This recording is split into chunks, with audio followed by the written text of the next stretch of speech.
Здравствуйте! В эфире информационная программа «Настоящее время Азия». В пражской студии я Динара Аргин. Сегодня в программе. Государственные СМИ Казахстана заявили о существовании пятой колонны, которая раскачивает ситуацию в республике. В эфире прозвучали обвинения в адрес участников митингов по земельному вопросу, которые якобы имеют финансовый интерес. Наши СМИ, к сожалению, не являются общественным институтом по реализации права на свободу выражения. Интернет как эффективный метод вербовки в ряды ИГИЛ. На территории Сирии находится около 500 кыргызстанцев. Большинство из них были завербованы через всемирную сеть. Есть особые каналы людей, которые вербуют через социальные сети, например, тот же Твиттер, да, тот же Телеграм.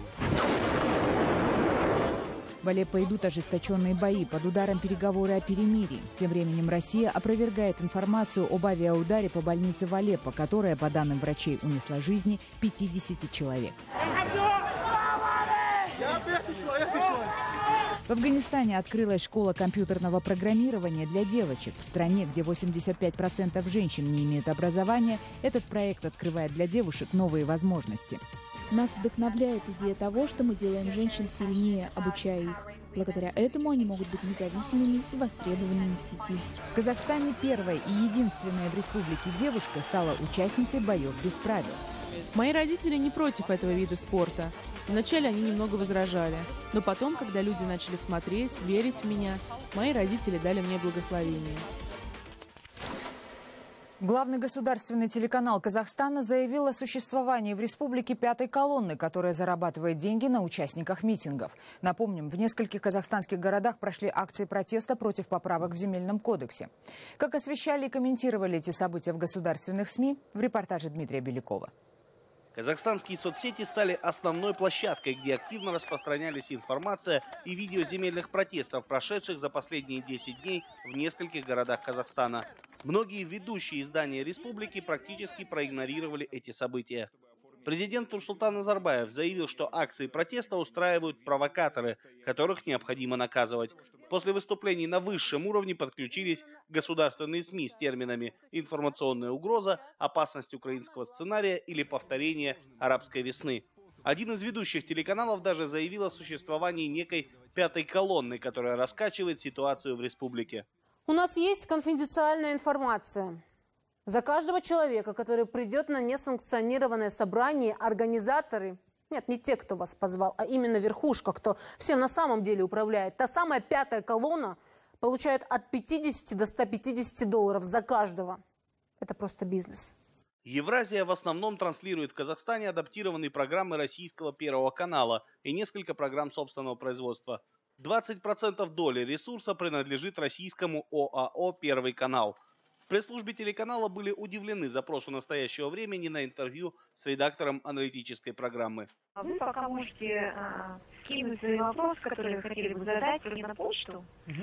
Я пока обсужу с коллегами по их графикам, по возможности этого проведения, да, и я сразу же отпишусь на почту сегодня же. К сожалению, на момент подготовки репортажа ответ от Евразии так и не был получен. Один из организаторов митинга в ЭТРАО Макс Бакаев, в свою очередь, считает, что подобные заявления не должны озвучиваться в государственных СМИ без предъявления доказательств. Сам любитель конспиративных теорий, но вот в данном случае, я просто, будучи непосредственным участником этого митинга, я просто могу утверждать, что это логическое следствие всех предыдущих событий, которые развивались в Казахстане, в АТРАО. Это логическое следствие всех этих лет. Президент Фонда защиты свободы слова Тамара Калеева считает, что затишье в официальных СМИ связано отчасти с неподготовленностью чиновников к столь масштабным акциям протеста, которых не было в Казахстане последние 5 лет после событий в Жанаозене. Они доказали, что какой бы то ни было независимости нет, что наши СМИ, к сожалению, не являются общественным институтом по реализации права на свободу выражения. Они являются исполнителями воли заказчика, воли хозяина, которые, как всегда, как правило, аффилированы у нас с властью. Общеказахстанский митинг по земельному вопросу намечен на 21 мая. Во многих крупных городах поданы заявки в местные акиматы. В Алма-Ате массовый митинг городские власти предложили заменить общественными слушаниями с привлечением СМИ. Предложение активно обсуждается в социальных сетях, дата слушаний еще не назначена. Дмитрий Беляков, Павел Энгельгард. Настоящее время. Сирийские боевики активно используют для пропаганды своих идей всемирную сеть. Вербовщики обещают девушкам мужей и семейное благополучие, а мужчин заманивают финансовыми перспективами. В Кыргызстане до сих пор вспоминают Бабура Исраилова, смертника ИГИЛ, который расплакался перед последним заданием. Поверив в обещание, он расплатился жизнью.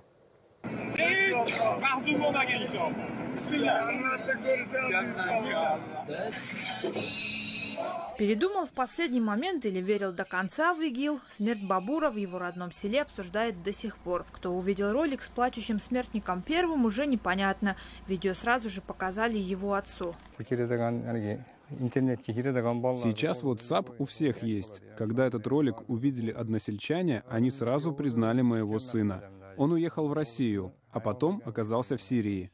Мы не знали об этом. Я понятия не имею, как он туда попал.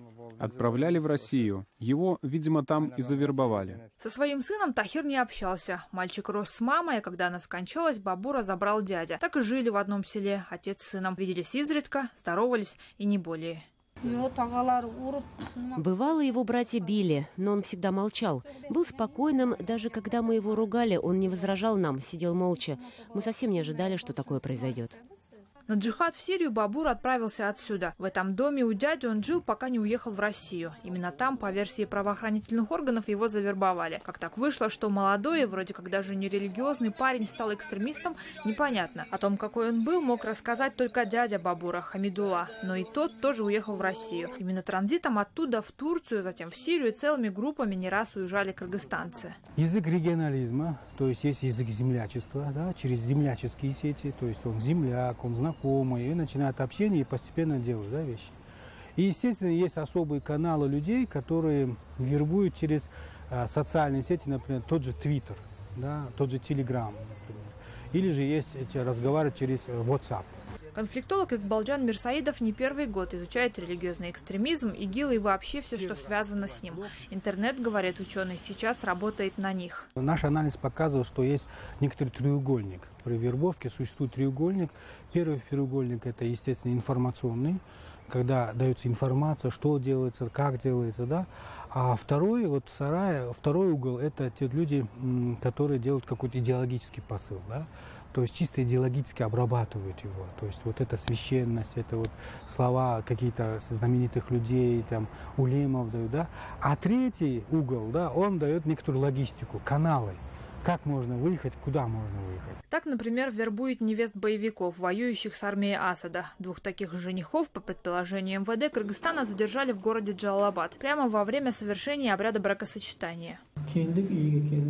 Мы приехали домой, провели никах, и сразу после этого нас поймали. Девушку, по версии милиции, Махмуд собирался увезти в Сирию. Сам бывший узбекский подданный, сейчас гражданин Турции. Когда я был в Турции, мы договорились, что она сама приедет. Но, несмотря на обещания, она этого не сделала, и у меня возникли подозрения. Всю переписку с задержанным показывает оперативный сотрудник местного УВД. Именно под его руководством с Махмутом общалась подсадная утка. Их двоих до этого сводит некая Фатима. Вот она пишет, что уже не раз отправляла девушек из СНГ в Сирию. Вот говорит, что маджахедам там не хватает жен. При этом сама сводница живет в Иране. За каждую завербованную женщину Фатима получает свою долю, объясняет оперативник. И она, и Махмуд в этой цепочке лишь звенья. Сам задержанный факт попытки вербовки отрицает, но то, что был в Сирии, признает. Нанимался, деньги брал, но воевать якобы не стал. В милиции говорят, именно там его ранили в ногу. Не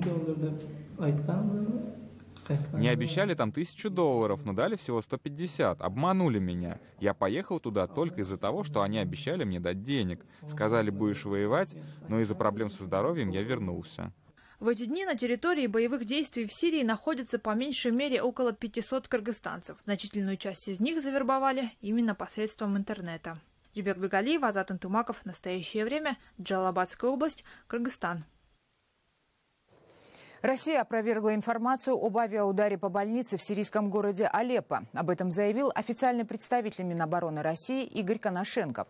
Он также отметил, что все якобы свидетельства очевидцев о факте авиаудара по больнице на самом деле являются очередной фальшивкой.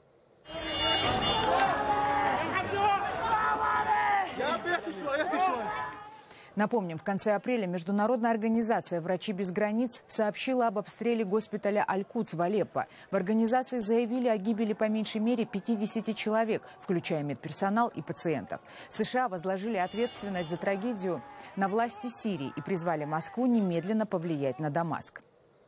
Тем временем в Алеппо идут ожесточенные бои. Как сообщает BBC, по данным активистов, только за минувшие 2 недели в районе Алеппо погибли не менее 300 человек, в том числе мирные жители. Вопрос возобновления режима прекращения огня в Сирии обсудили в Москве глава МИД России Сергей Лавров и спецпосланник ООН Стефан де Мистура. Сейчас завершается согласование между российскими и американскими военными, объявление о прекращении огня в городе Алеппо. Я надеюсь, что в самое ближайшее время, может быть, даже в ближайшие часы, такое решение будет объявлено. На встрече с Мистурой Сергей Лавров также заявил, что в ближайшие дни в Женеве будет создан совместный российско-американский центр оперативного реагирования на нарушение режима прекращения огня в Сирии.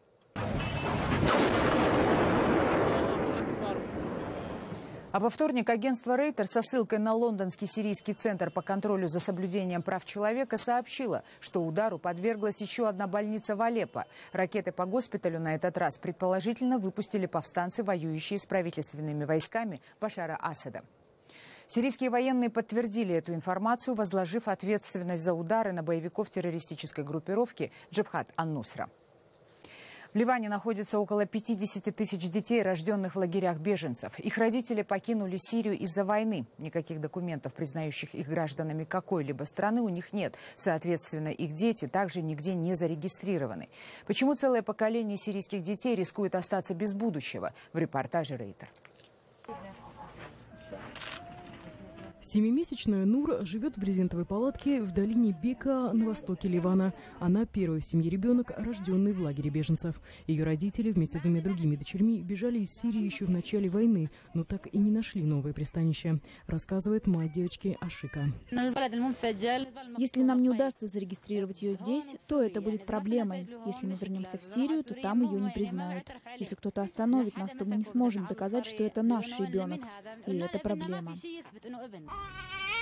Регистрация ребенка должна быть простой процедурой, но только не здесь. Для беженцев в Ливане это бюрократический кошмар. Помимо справки о рождении из больницы или от акушера, им необходимо собрать другие документы и оплатить множество сборов, рассказывает отец незарегистрированного ребенка Ахмад. Они отказываются регистрировать нашего сына до тех пор, пока мы не обновим наши документы. Но мы с женой уже почти год ничего не зарабатываем. Мы должны заплатить по $400 за вид на жительство. В итоге регистрация ребенка обойдется в примерно $1000. В Ливане уже подрастает целое поколение детей без гражданства. В лагерях беженцев их примерно 50 тысяч. Полицейских Таджикистана обвиняют в применении пыток к задержанным. МВД республики уже выплатила компенсацию одному из пострадавших в 2012 году. Однако, по данным правозащитников, довести подобное дело до суда не так просто. Чтобы решить проблему пыток, в республике недавно приняли поправки в несколько законов. Наш корреспондент Анушервон Арипов узнавал, насколько тщательно расследуются подобные преступления. Вот 3-я стойка на чердаке. Здесь он обвязал шею платком матери и пытался повеситься. Уже 4 года прошло с попытки тогда еще 17-летнего Хушвахта Каюмова покончить жизнь самоубийством. Из петли его вытащил родной отец. Попытка суицида была совершена Хушвахтом из-за страха повторно подвергнуться избиению со стороны сотрудника правоохранительных органов. За день до этого его допрашивал местный участковый и пытался насилием и угрозами заставить признаться в мелкой краже. В прокуратуре сын объяснил, что участковый Машраф Алиев избивал его и заставлял взять вину за преступление, которого он не совершал. Еще запугивал, говоря: «Сегодня я бью тебя один, завтра тебя будут бить 200 милиционеров и будем пытать током». Махмад Саид Каюмов показывает результаты экспертизы, медосмотра и судебные документы. Оказывается, в ходе избиения Хушвахту повредили почку, что обнаружили только после того, как он попал в больницу. Пришлось сделать операцию. Также у молодого человека психологическая травма. Он старается не вспоминать прошлое и не говорить на эту тему. Несмотря на то, что минуло уже 4 года. Даже не вышел к нашей съемочной группе.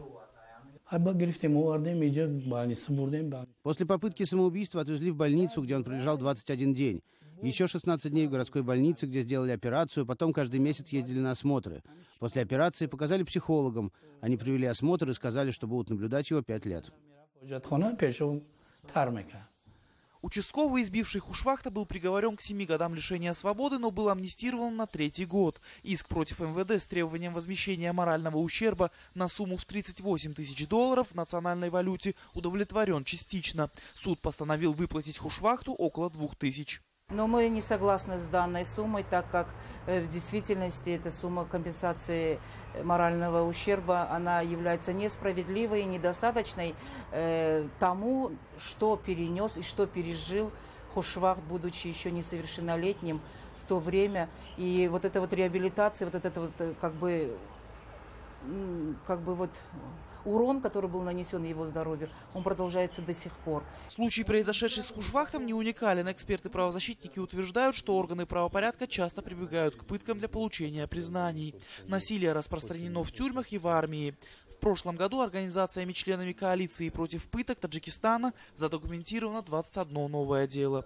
Зачастую к нам обращаются уже люди с очень, как будем говорить, с тяжкими телесными повреждениями, или же это уже летальный исход. Часто вот родители уже обращаются. По словам специалистов, к ним редко обращаются те, кто пострадал незначительно. Довести дело до суда непросто. Преступления заключаются в основном в закрытых учреждениях. Чтобы решить проблему пыток в стране, недавно приняли поправки в несколько законов. Согласно им, сотрудники милиции должны обеспечивать немедленный доступ адвоката к задержанному, уведомлять родственников о факте задержания и вносить в протокол имя ответственного сотрудника. Анушервон Арипов, Насим Исамов. Настоящее время. Таджикистан. Далее в программе. В Афганистане открылась школа компьютерного программирования для девочек. В стране, где 85% женщин не имеют образования, этот проект открывает для девушек новые возможности. Нас вдохновляет идея того, что мы делаем женщин сильнее, обучая их. Благодаря этому они могут быть независимыми и востребованными в сети. В Казахстане первая и единственная в республике девушка стала участницей боев без правил. Мои родители не против этого вида спорта. Вначале они немного возражали, но потом, когда люди начали смотреть, верить в меня, мои родители дали мне благословение. В Одессе совершено нападение на журналистов 7 канала. Это произошло возле офиса редакции. 2 операторов получили травмы головы, а корреспондент – пулевые ранения. Как развивались события и почему мэр Одессы считает произошедшее необычным криминальным инцидентом, а провокацией, попытался выяснить мой коллега Всеволод Ананьев. За моей спиной то самое место, где неизвестные выстрелили из помпового ружья в съемочную группу местного телеканала. Согласно показаниям очевидцев и записям с камер видеонаблюдения, из автомобиля Honda темного цвета вышло 3 неизвестных и направилось в сторону сотрудников. Затем между ними завязался диалог, который перерос в драку. В свою очередь, один из нападавших достал помповое ружье и выстрелил в сотрудников. 3 человек доставили в больницу с повреждениями разной степени тяжести. Люди знали, куда они едут. Раз они знали, с кем они общаются, и когда они подъехали, здесь стояла масса людей с камерами. Что угодно было бы причиной, неважно. Но это люди, находящиеся на работе. Поэтому я расцениваю это как бандитизм и связано с профессиональной деятельностью. Президент Украины Петр Порошенко лично интересовался ходом расследования, а Геннадий Труханов уже заявил о том, что этот инцидент – попытка дальнейшей эскалации конфликта и накаливания обстановки в городе. В свою очередь, полиция в этот же день установила владельца оружия и автомобиля, а на следующий день задержала 3 подозреваемых. Телекомпании утверждают, что инцидент произошел из-за ДТП. Руководство не считает это бытовым конфликтом. Актер Орландо Блум приехал в Донбасс. Он побывал в Славянске, Краматорске и Светогорске. Все эти города пережили войну и были захвачены сепаратистами, но теперь находятся под контролем Киева.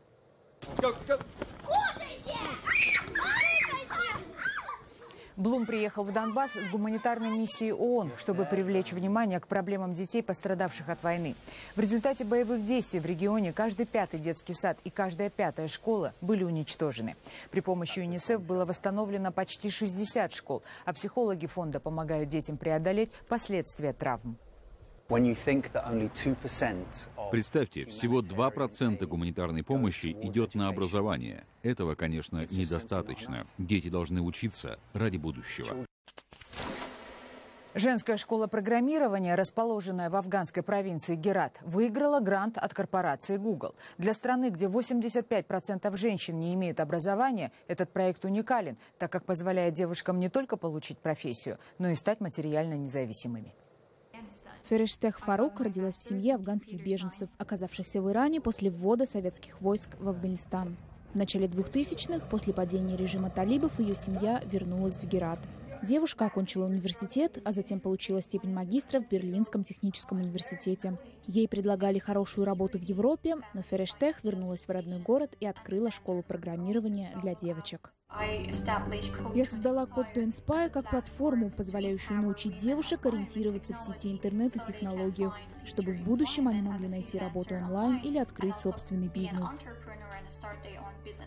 По данным Code to Inspire, сегодня лишь 40% девочек в Афганистане посещают начальную школу, и лишь 5% из них продолжат обучение после 6 класса. 85% женщин в стране не имеют никакого образования и не умеют даже читать. Code to Inspire – это бесплатная годовая программа для девушек 15-25 лет.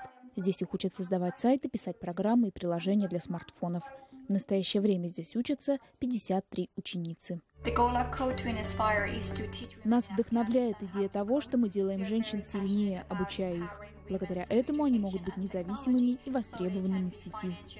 Недавно Code to Inspire выиграла грант от корпорации Google. Благодаря этим $25 тысячам еще несколько десятков девушек в Афганистане смогут получить шанс на независимость. Дарья Соловьева, «Настоящее время. Азия». И в заключение репортаж о 23-летней девушке, которая стала первой и единственной казашкой, выступающей в боях без правил. На ринг она выходит под именем казахской женщины Батыра Бопай.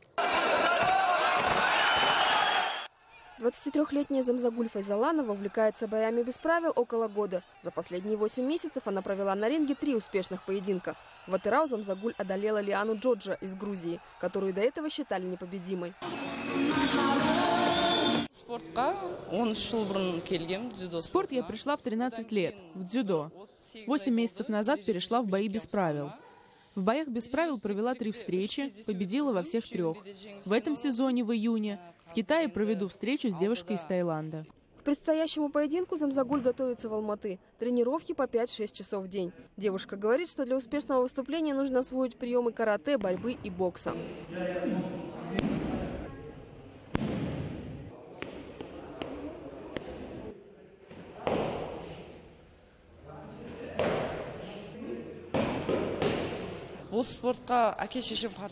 Мои родители не против этого вида спорта.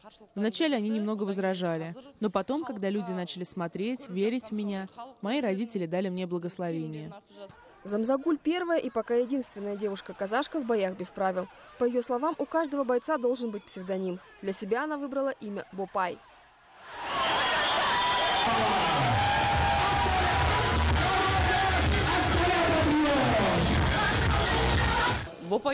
Я выбрала Бопай. Так звали младшую сестру последнего казахского хана Кенесары. Под ее предводительством было 1500 воинов. Мы вместе с моим тренером выбрали имя Бопай, чтобы казахстанский народ знал о ней. Недавно Замзагуль Файзаланова заключила контракт с китайской компанией. В течение года она будет жить и тренироваться в Китае. По условиям контракта Замзагуль должна провести 5 поединков. Один из них она хотела бы организовать в Алматы. Айнур Алимова, Руслан Медельбек, Санат Нурбеков, Азаттык ТВ. Это были все новости, о которых мы хотели вам рассказать. Читайте нас в социальных сетях и смотрите на сайте currenttime.tv. Мы встретимся с вами завтра в это же время. Всего доброго.